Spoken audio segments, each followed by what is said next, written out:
Assalamualaikum warahmatullahi wabarakatuh. Yang saya hormati Ibu Siti Maliha, MPSI, PhD, psikolog, selaku dosen pengampu mata kuliah Konseling Kognitif Behavior. Perkenalkan, saya Amanda Sriwahyuni, NPM 244060647 dari Program Studi Bimbingan dan Konseling. Pada kesempatan kali ini, saya akan mempresentasikan materi yang telah kami pelajari mengenai Kognitif Behavior Therapy atau CBT. Nah, baiklah, kita mulai saja. Semoga presentasi ini dapat menambah pemahaman kita semua mengenai kognitif behavior terapi dan manfaatnya dapat membantu individu mengubah pola pikir, perasaan, dan perilaku ke arah yang lebih positif. Baiklah, kepengertian kognitif behavioral therapy CBT adalah terapi yang membantu seseorang mengubah cara berpikir yang negatif dan tidak masuk akal menjadi positif, logis, dan realistis, sehingga perasaan serta perilakunya menjadi lebih baik. Di mana konsep dasar CBT ini ada pikiran, perasaan, dan perilaku. Nah, pikiran, perasaan, dan perilaku ini itu saling berhubungan. Ketika seseorang memiliki pikiran yang negatif, ia biasanya akan merasa cemas, takut, sedih, dan minder. Nah, ketika seseorang memiliki pikiran yang negatif, maka perasaannya juga akan menjadi negatif dan perilakunya juga akan ikut terpengaruh. Contohnya, ketika seorang mahasiswa akan presentasi di depan kelas, dia akan berpikir, saya pasti salah, saya akan ditertawakan oleh teman-teman. Nah, pikiran ini yang membuatnya merasa cemas dan takut. Nah, akibat dari itu perilakunya akan menjadi tidak percaya diri, dia akan gugup, dan mungkin memilih untuk menghindari presentasi. Jadi, melalui CBT, pikiran tersebut diubah menjadi lebih realistis atau rasional. Misalnya, saya sudah belajar dan mempersiapkan materi tersebut. Jika saya melakukan kesalahan itu hal yang wajar. Nah, ketika pikirannya berubah menjadi positif dan realistis, perasaannya akan menjadi lebih tenang, perilakunya juga akan menjadi lebih percaya diri saat presentasi. Baiklah, kita ke tujuan CBT, yaitu membantu konseling mengenali pikiran negatif, membantu konseling mengubah pikiran yang irasional menjadi rasional, atau yang tidak realistis menjadi rasional, mengurangi emosi negatif seperti cemas, takut, sedih, membentuk pikiran perilaku yang lebih sehat dan adaptif. Nah, jadi terkadang seseorang itu dia memiliki pikiran yang tidak sesuai dengan kenyataan, seperti merasa dirinya itu tidak mampu, tidak berharga, atau selalu gagal. Nah, setelah pikiran negatif tersebut dikenali, nah CBT ini akan membantu konseli mengubahnya menjadi pikiran yang lebih rasional dan realistis. Dengan pengubahan cara berpikir ini, emosi negatif seperti itu, seperti cemas, takut, sedih, dan marah atau yang lainnya, setelah itu CBT akan bertujuan membantu konseli membentuk perilaku yang lebih sehat, adaptif, sehingga mampu menghadapi masalah dengan cara yang lebih baik. Seperti itu. Baiklah, kita ke sejarah CBT. CBT berkembang pada tahun 1960-an oleh psikiater bernama Aaron T. Beck. Awalnya, Beck meneliti depresi dan menemukan bahwa banyak pasien memiliki pola pikir negatif otomatis. Dari penelitian itu lahirlah kognitif terapi yang kemudian berkembang menjadi CBT. Nah, CBT juga dipengaruhi oleh teori perilaku dari B.F. Skinner dan Albert Ellis. Nah, jadi CBT ini berkembang pada tahun 1960-an dan dikembangkan oleh seorang psikiater bernama Aaron T. Beck. Awalnya Beck ini melakukan penelitian terhadap pasien yang mengalami depresi. Dari penelitiannya itu, ia menemukan bahwa banyak sekali pasien memiliki pikiran yang negatif yang muncul secara otomatis seperti kayak merasa tidak berharga, tidak mampu, atau selalu gagal. Nah, jadi Beck kemudian menyimpulkannya bahwa pikiran negatif tersebut sangat mempengaruhi perasaan dan perilaku seseorang berdasarkan temuannya. Nah, ia mengembangkan sebuah pendekatan yang disebut kognitif terapi atau terapi kognitif. Nah, seiring berjalannya waktu, terapi kognitif ini dikombinasikan dengan pendekatan perilaku atau behavior sehingga berkembang menjadi kognitif behavioral therapy atau CBT yang kita kenal saat ini. Nah, setelah Aaron Beck Perkembangan CBT ini juga dipengaruhi oleh B.F. Skinner yang menjelaskan bagaimana perilaku dapat dipelajari dan dirubah oleh serta Albert Ellis yang menekankan pentingnya mengubah keyakinan atau pola pikir yang tidak rasional. Nah, contohnya yang bisa ditambahkan itu misalnya seseorang berpikir saya tidak berguna. Nah, menurut Aaron Beck, pikiran yang negatif ini itu dapat membuat seseorang merasa sedih, kehilangan semangat. Karena itu, CBT membantu individu mengubah pikirannya tersebut menjadi lebih realistis. Seperti saya memang memiliki kekurangan, tetapi saya juga memiliki kemampuan yang bisa dikembangkan. Begitu. Jadi CBT lahir dari pemikiran Aaron Beck yang menemukan bahwa pikiran negatif dapat mempengaruhi emosi dan perilaku seseorang, kemudian dikembangkan lebih lanjut uh, dengan menggabungkannya dengan pendekatan kognitif dan perilaku seperti itu. Nah, jadi inti perkembangannya itu 1950-an sampai 1960 terapi perilaku dan perkembangan, 1960 Aaron Beck mengembangkan terapi kognitif, 1970 sampai sekarang CBT digunakan luas dalam bidang psikologi dan konseling seperti itu. Baiklah, kita ke tokoh-tokoh CBT. Yang pertama itu ada Aaron Beck. Dia berpendapat bahwa masalah emosional seperti depresi dan kecemasan sering muncul karena cara berpikir yang negatif dan tidak realistis. Menurutnya, ketika seseorang terus-menerus memikirkan pikiran negatif, maka perasaannya dan perilakunya juga akan menjadi negatif. Oleh karena itu, CBT membantu seseorang mengenali dan mengubah pikiran negatif tersebut menjadi lebih rasional dan realistis. Nah, perkembangannya itu pada tahun 1960-an. Nah, contohnya seorang mahasiswa mendapatkan nilai rendah lalu berpikir saya ini bodoh dan tidak akan pernah berhasil. Nah, pikiran ini membuatnya lebih sedih dan kehilangan semangat belajar. Jadi melalui CBT, pikiran tersebut dirubah menjadi nilai saya memang rendah kali ini, tetapi saya masih bisa belajar lebih giat untuk memperbaikinya, seperti itu. Nah, jadi yang kedua itu ada Albert Ellis, dia itu pengembang REBT. Nah, Albert Ellis ini menjelaskan bahwa bukan suatu peristiwa yang membuat seseorang sedih atau marah, melainkan cara seseorang tersebut menafsirkan peristiwa tersebut. Jika seseorang memiliki keyakinan yang tidak rasional atau berlebihan, maka emosi negatif tersebut akan muncul. Karena itu, Ellis membantu individu mengubah cara berpikir yang tidak logis menjadi lebih masuk akal. Nah, contohnya itu seperti seorang siswa, dia tidak terpilih menjadi ketua kelas. Nah, pikiran irasionalnya ini tidak ada yang menyukai saya. Nah, akibatnya dia akan sedih dan minder. Nah, pikiran rasional yang bisa dirubah itu, saya tidak terpilih kali ini, tetapi itu tidak berarti saya tidak disukai oleh teman-teman.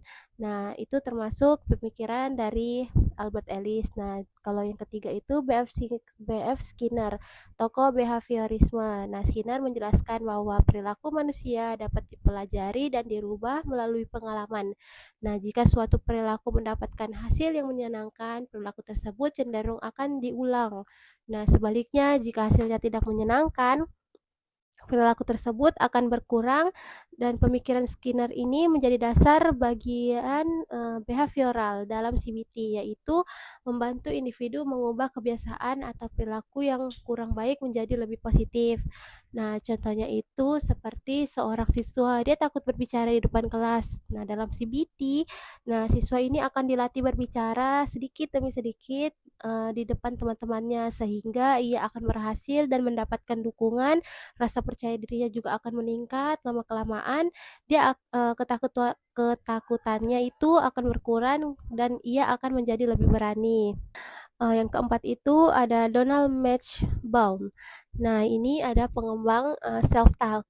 Jadi Mei Chiban menjelaskan bahwa cara seseorang berbicara kepada dirinya sendiri sangat mempengaruhi perasaan dan perilakunya.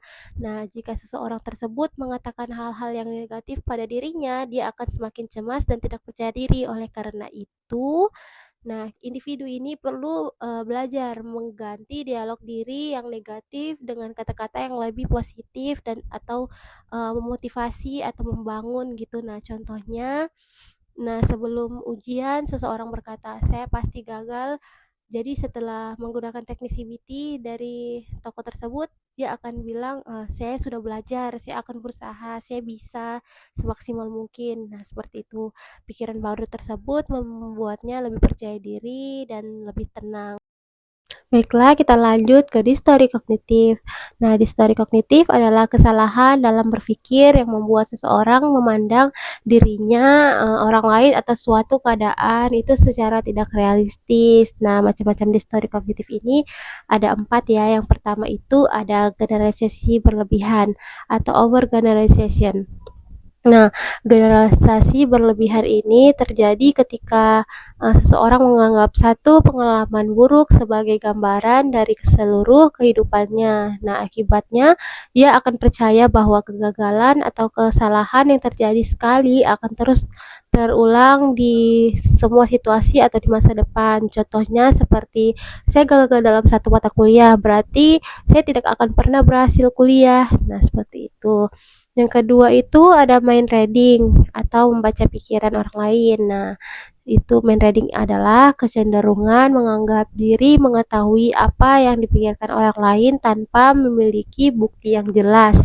Nah, seseorang biasanya langsung membuat asumsi negatif tentang pendapat orang lain terhadap dirinya tanpa bukti. Nah, contohnya itu seperti teman saya tidak menyapa saya hari ini. Nah, pasti dia akan marah atau tidak suka dengan saya. Seperti itu. Baiklah, yang ketiga itu ada black and white. Nah, pola pikir hitam dan putih. Nah, pola pikir hitam putih ini terjadi ketika seseorang melihat segala sesuatu hanya dalam dua pilihan yang ekstrim, yaitu berhasil atau gagal, baik atau buruk. Itu tanpa mempertimbangkan kemungkinan lain yang lebih realistis. Contohnya itu seperti kalau nilai saya tidak sempurna berarti saya bodoh, seperti itu. Nah, yang keempat, catastrophizing, yaitu membayangkan hal yang terburuk.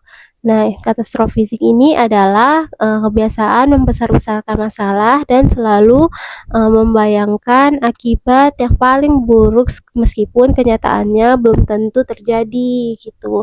Nah, contohnya itu seperti kalau saya salah saat presentasi, semua orang akan menertawakan saya dan saya akan dipermalukan.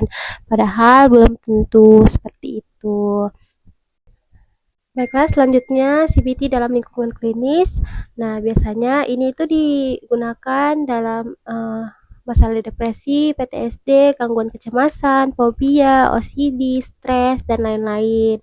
Nah, adapun kelebihan dari CBT yaitu terstruktur dan sistematis, fokus pada masalah saat ini, membantu mengubah pola pikir dari negatif, efektif untuk berbagai masalah psikologis, mengajarkan keterampilan yang bisa digunakan seumur hidup. Nah, adapun kelemahannya juga yaitu membutuhkan partisipasi aktif konseli, membutuhkan waktu dan komitmen, kurang menggali pengalaman masa lalu secara mendalam, membutuhkan kemampuan refleksi diri, seperti itu. Baiklah, selanjutnya kita masuk ke kesimpulan. Kognitif behavior terapi CBT merupakan pendekatan konseling yang membantu individu memahami hubungan antara pikiran, perasaan, dan perilaku. Nah, jadi CBT ini berfokus pada perubahan pola pikir yang irasional atau negatif menjadi lebih rasional dan realistis agar individu dapat merespon berbagai situasi dengan baik. Nah, pendekatan ini banyak digunakan dalam menangani berbagai masalah psikologis seperti kecemasan, depresi, stres, dan trauma. Nah, melalui CBT, individu dibantu untuk mengenali kesalahan dalam berpikir atau bisa disebut distori kognitif yang dapat mempengaruhi emosi dan perilaku.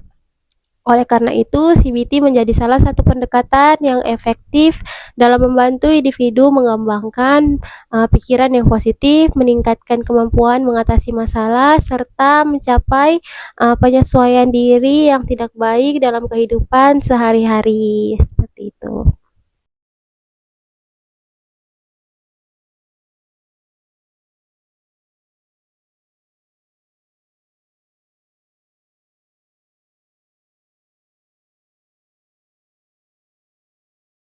Baiklah, setelah saya menjelaskan materi dari CBT, kemudian saya akan menampilkan contoh dari praktik konseling CBT.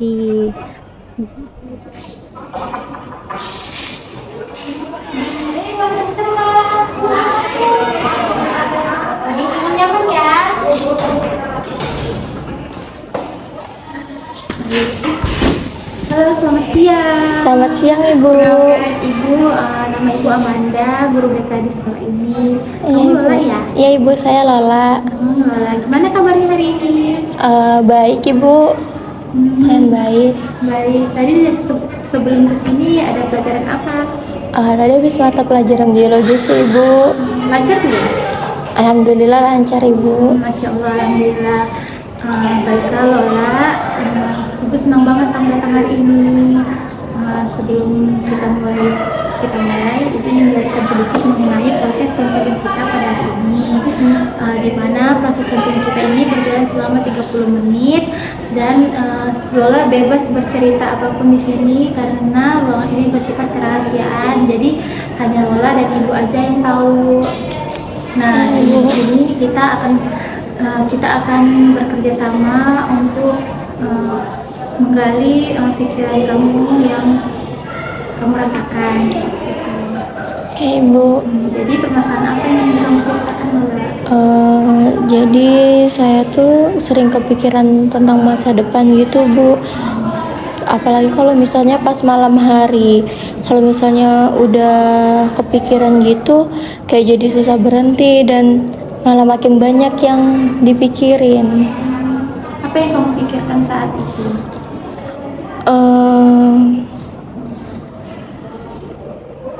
Dulu tuh saya pernah gagal ujian Bu, padahal saya sudah belajar tapi tetap nggak berhasil, nggak sesuai harapan saya. Apa yang kamu rasakan saat kamu mengalami seperti itu? Jadi saya tuh jadi merasa nggak cukup gitu Bu, dan takut kayak kejadian itu tuh terulang lagi, padahal kan saya sudah berusaha ya Bu. Saat kamu merasakan seperti itu, gimana reaksi dari tubuh kamu? Saya jadi cemas dan takut Bu, terus kayak jantung saya tuh kadang berdebar, terus juga saya kayak ngerasa sesak nafas, badan saya tuh juga terasa langsung kayak tegang, kayak beda gitulah Bu. Seperti itu. Jadi dari cerita yang kamu ceritakan, jadi tujuan kita di sini itu untuk mengurangi overthinking kamu yang kamu rasakan dan juga kecemasan kamu seperti itu, supaya tidak mempengaruhi kegiatan kamu sehari-hari dan juga kondisi pikiran dan tubuh kamu. Iya Ibu. Jadi kita akan fokus pada menggali pikiran kamu. Jadi di mana agar pikiran kamu itu tidak menyangkut gitu ke tubuh kamu. Oke Ibu, baik Ibu. Baiklah, jadi pikiran apa yang paling sering muncul di pikiran kamu? Saya jadi sering mikir kayak saya tuh sering gagal dan pasti nggak bakalan bisa gitu nah Ibu. Menurut kamu apakah itu pasti terjadi? Belum tentu juga ya Bu, tapi kayak pikiran saya tuh sudah pasti terjadi, tapi pasti belum tentu. Ada kemungkinan lain? Mungkin bisa jadi juga kayak saya masih punya ada kesempatan, masih bisa berhasil juga gitu Ibu. Apa ada pikiran yang lebih seimbang gitu?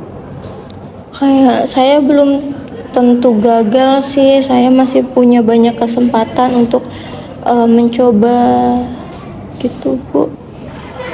Baik, kalau pikiran negatif itu muncul lagi, gimana kamu menanggapinya? Kayak Gimana kamu mengatakan kepada diri kamu sendiri? ini tuh hanya pikiran saja, belum tentu yang saya pikirkan itu semuanya jadi kenyataan benar gitu. Dan saya tuh masih punya banyak kesempatan untuk mencoba lagi. Ya bagus kalau seperti itu. Jadi kalau kamu merasakan pikiran negatif seperti itu haruslah dilakukan. Kamu harus mengatakan pada diri sendiri bahwa kamu itu pasti bisa gitu, dan apa yang kamu pikirkan itu belum tentu terjadi seperti itu, dan juga kamu juga punya kesempatan loh gitu. Belum tentu di kesempatan ini kamu belum bisa, kesempatan berikutnya itu kamu belum bisa juga, pasti bisa kok. Setiap nanti kamu itu berusaha. Ya Ibu. Jadi Lola boleh nggak Ibu kasih kamu latihan kecil supaya di rumah? Boleh Ibu. Jadi Ibu ingin kasih saran sedikit. Kalau nanti di rumah kamu pikiran overthinking berlebihan itu muncul lagi, kamu bisa menulis di buku catatan atau jurnal harian kata-kata yang positif yang bisa meningkatkan semangat kamu seperti itu. Kalau ada pikiran negatif, kamu langsung gantinya dengan pikiran yang positif seperti itu. Dan juga kamu boleh mengatur pernafasan kamu. Jika kamu mulai merasa yang kayak sesak gitu kan tubuh kamu boleh kayak tarik nafas, hembuskan seperti itu. Oke Ibu, nanti saya akan coba saran dari Ibu latihan itu. Kalau saya mulai kepikiran, nanti saya akan coba latihan itu Ibu. Baiklah, bagus sekali Ibu. Jadi semoga kamu bisa mengikuti latihan itu, dan kita belajar dan kita bekerja sama untuk menghilangkan overthinking kamu ya. Iya Ibu, nanti kalau misalnya saya berhasil atau enggak, boleh nggak Ibu nanti kita ketemu lagi? Boleh sekali, itu lebih bagus lagi Lola. Oke. Baiklah, karena waktu kita sudah habis, terima kasih ya sudah datang ke sini. Nanti kita akan bertemu lagi di minggu depan. Oke, baik Ibu, terima kasih banyak ya Ibu sudah bantu saya. Mari Ibu. Iya.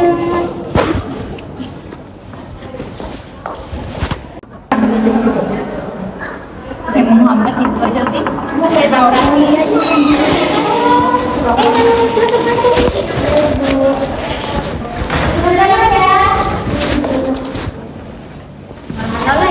Ya Ibu. Gimana kabarnya hari ini? Baik Ibu, jauh lebih baik. Masya Allah, alhamdulillah, Ibu senang banget mendengarnya. Dari kemarin kita ada bahas tentang latihan itu ya. Iya Ibu. Gimana perkembangan dari latihan kita? Apakah kamu sudah mencobanya? Saya sudah coba dari latihan yang Ibu kasih ke saya. Boleh kamu ceritakan nggak gimana kita kemarin? Waktu itu saya ada kepikiran lagi kan Bu, terus saya ubah pola pikir saya. Jadi yang seperti yang Ibu bilang, ke yang lebih positif. Kayak kemarin kan saya mau ada presentasi tuh Bu, terus saya takut banget, saya sudah mikir aneh-aneh. Terus saya jadi saya tenangin diri dulu, tarik napas. Terus habis itu saya juga kayak bilang sama diri saya, itu jangan terlalu dipikirkan, itu hanya kepikiran saja, belum tentu semuanya seperti yang saya pikirkan, seperti itu Bu. Dan habis dari situ, setelah saya tenang, saya jadi latihan untuk presentasi tadi tuh Bu. Bagus sekali. Setelah kamu melakukan latihan tersebut, apa yang kamu rasakan? Saya jauh lebih tenang sih Ibu, walaupun masih rada cemas sedikit ya Ibu, tapi kayak sudah nggak, sebelumnya tuh sudah jauh berbeda gitu Bu dari sebelumnya. Dari apanya kamu itu ya? Iya Ibu. Baik, berarti sekarang kamu sudah mulai bisa ya mengatur pikiran kamu, overthinking kamu, dengan latihan kecil yang kita belajar itu ya. Iya Ibu, saya sudah. Menurut kamu, apakah kamu masih membutuhkan latihan selanjutnya, atau kita pakai latihan ini aja dulu karena kamu bisa. Untuk saat ini saya masih mau coba latihan yang itu Ibu, supaya biar saya lebih konsisten aja dan jauh lebih baik aja Ibu. Baik, berarti kita akan menggunakan latihan ini saja. Jadi kita tidak perlu melakukan pertemuan selanjutnya ya. Ya Ibu. Karena juga sekarang kamu sudah mulai bisa, gitu, sudah ada perkembangan sedikit. Ya Ibu. Baiklah, Ibu mendukung sekali kamu berubah, dan Ibu berharap kamu bisa konsisten untuk melaksanakan latihan ini, dan juga perlahan-lahan overthinking kamu bisa mengurang. Ibu, Terima kasih ya Lola sudah mau bercerita sama Ibu, mau terbuka, bisa dan juga mau mengikuti latihan ini. Ya, saya juga terima kasih banyak Ibu udah mau dengerin cerita saya dan juga bantu saya untuk keluar dari masalah ini. Iya, Ibu senang sekali membantu kamu. Ibu sangat senang sekali kamu bisa cerita sama Ibu gitu. Ya Ibu, makasih ya Ibu. Kalau gitu saya pamit dulu Ibu. Kamu semangat ya.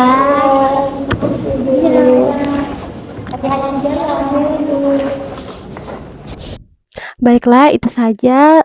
Terima kasih karena telah menonton video menjelaskan materi tentang CBT saya dan juga praktik konseling CBT yang saya buat.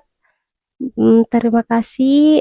Kurang lebihnya mohon dimaafkan. Wassalamualaikum warahmatullahi wabarakatuh.